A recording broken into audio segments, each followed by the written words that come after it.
Yang bener aja, rumah warisan kita bisa diambil negara kalau nggak ditempatin. Jadi gini, menurut BPN, tanah atau rumah warisan yang nggak dimanfaatin sesuai peruntukannya atau dibiarkan telantar bisa diambil alih negara. BPN beralasan ini buat menghindari lahan nganggur, tapi pertanyaannya, siapa yang nentuin terlantar atau enggaknya? Apakah rumah kosong yang dijaga keluarga masih dianggap aman? Atau kalau lu tinggal di luar kota, terus rumah warisan nggak langsung ditempati, itu langsung kena? Bayangin, harta benda warisan yang udah lu jaga turun-temurun, boom, tiba-tiba diambil negara. Hari ini rumah warisan, besok apalagi yang bakal diambil kalau nggak kita awasin?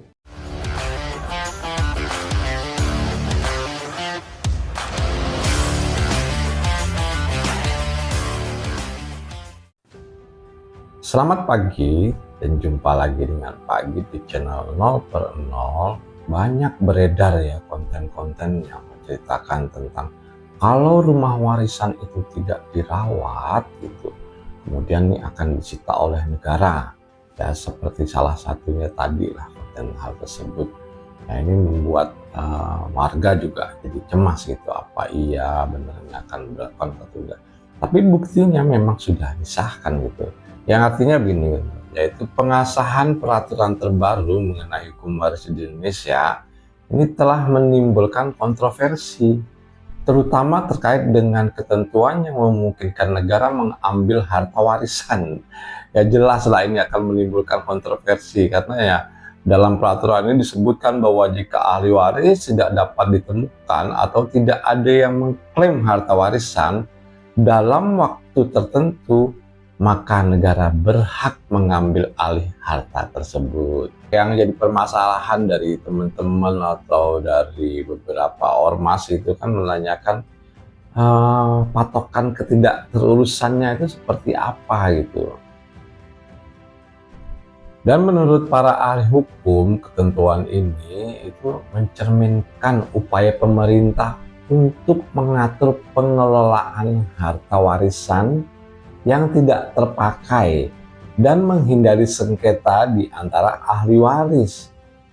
Namun ini banyak pihak mengkhawatirkannya bahwa langkah ini dapat berpotensi merugikan hak-hak individu.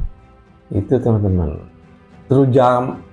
Terutama jika tidak ada mekanisme yang jelas untuk memastikan bahwa proses pengambilan alih ini dilakukan secara adil dan transparan.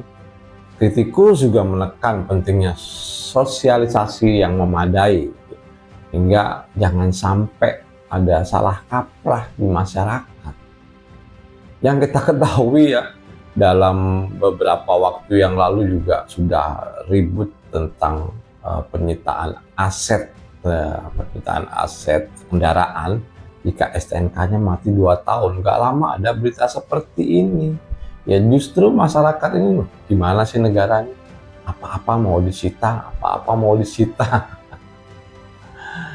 Yang pada intinya juga perampasan aset yang dilakukan oleh koruptor, undang-undangnya ini belum diresmikan juga. Padahal ini udah 12 tahun lebih ya, RUU-nya tuh udah dibuat di zaman SBY. Hingga Jokowi ini selesai 2 periode, belum disahkan tentang perampasan aset para koruptor. Malah aset-aset rakyat ini undang-undangnya sudah pada disahkan. Kan terlihat seperti jomplang gitu teman-teman. Sementara itu, beberapa organisasi masyarakat mendesak pemerintah untuk mempertimbangkan kembali ketentuan ini dan melakukan konsultasi publik sebelum menerapkannya secara luas.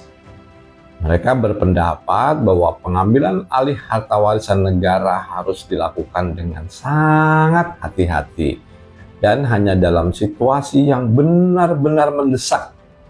Selain itu, perlu ada jaminan bahwa hak-hak ahli waris tetap dilindungi dan tidak ada penyalahgunaan wewenang dalam proses eksekusinya. Peraturan ini mengacu pada pasal 1 ayat 2 Peraturan Pemerintah Nomor 20 Tahun 2021 tentang penertiban kawasan dan tanah terlantar. Nah, itu aturannya itu yang disahkan gitu kan.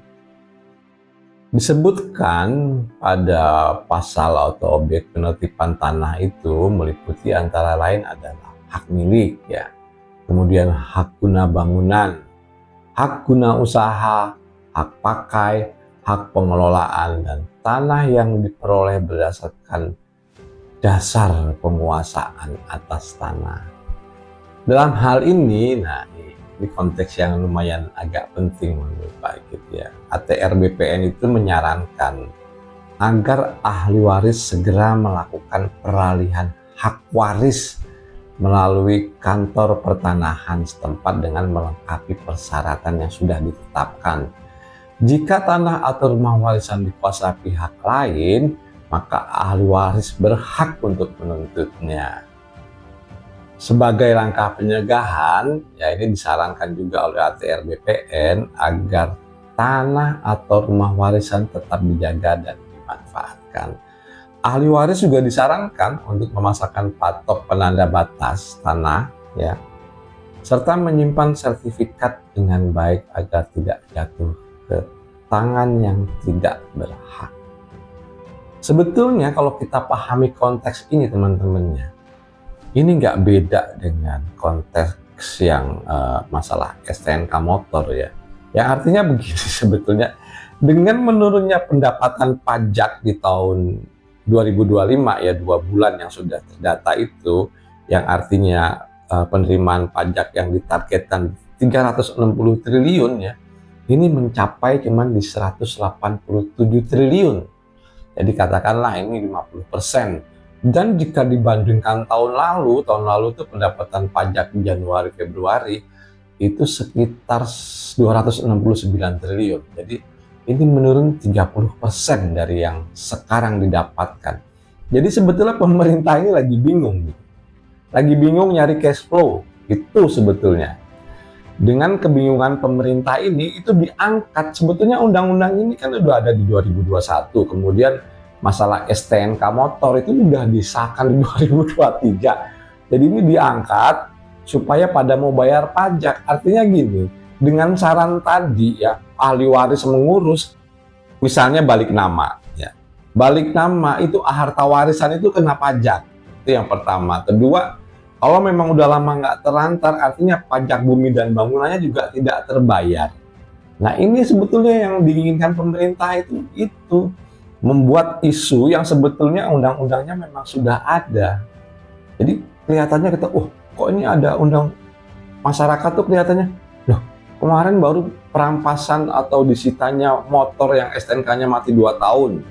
Kemudian nggak lama lagi, loh, ini kok udah habis disita motor, sekarang harta warisan mau disita juga. Yang sebetulnya tujuannya adalah tadi masalah pajak.